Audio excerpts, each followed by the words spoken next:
This is a story about pain, how it is created and stored and acted upon as we grow from children into adults. The story of our pain begins way back before we were even born. From the moment our soul first entered our tiny new little body, we were highly sensitive and open to feeling all of what was happening in our environment. Our environment mostly consisted of our mother and her feelings, but also our father and whoever else might have been around. Many of the feelings we feel in the womb are already painful. They might be our parents' fears or false beliefs, or bad feelings they have about themselves or even us. I wonder if that's why we often come into the world crying. Once we are born, we're exposed even more to the feelings from our environment. Parents and adults don't always have nice feelings towards their children or towards each other. And children are very sensitive to this. They feel it as pain. Our natural human response is to allow painful feelings to flow and move through us. This often looks like crying or shaking, but when children attempt to release this pain they feel in this natural way, often grown-ups then try and shut the process down, either through punishment or even using things such as dummies or excess food, which are all ways to try and stop the child's feeling. And so the child begins to store the pain and sadness. It learns it must, in order to stay safe. Over time, this metaphorical backpack gets heavier and heavier.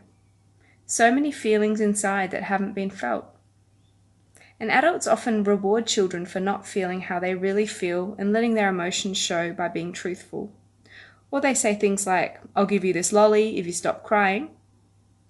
Often children feel like they have to earn good feelings from the adults, which is not really love, and actually just makes more pain and sadness to carry. Eventually children become teens and then adults, and yet they still carry around their pain. Not only is all the pain from when we were little still in there, but from the time we start using our will to make our own choices, we begin to create more pain for ourselves. Carrying our pain around causes us to make really bad choices. We make choices that hurt ourselves and other people, and this in turn creates more and more pain, and our backpack feels heavier and heavier.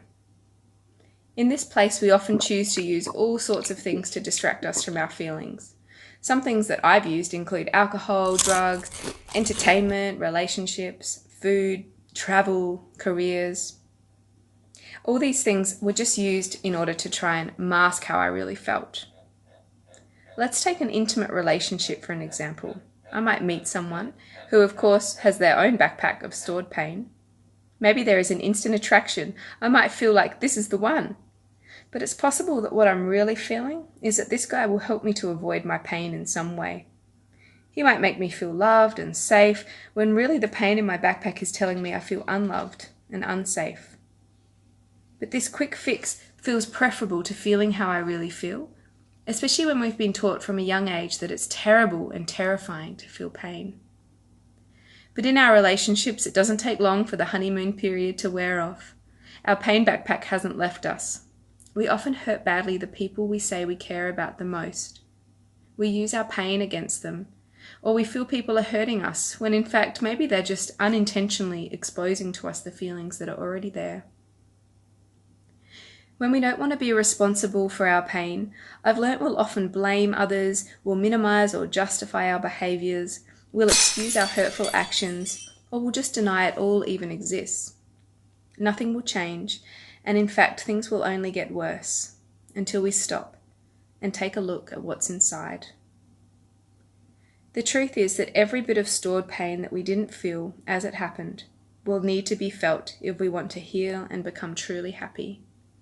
We will need to be truthful and honest about all the hurt done to us, and especially all the hurt we've done to others.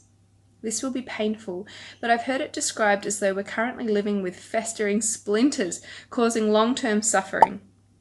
The pain of removing the splinter is acute and intense, but immensely relieving.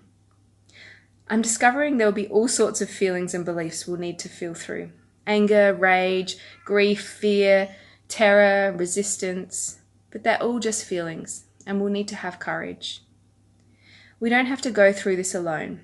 God is waiting patiently to assist us through this process if we just ask for the help. In time, the pain will get less and less, and we'll begin to experience more pleasurable feelings. We start to desire to love people in our environment and not just use these things to avoid our pain.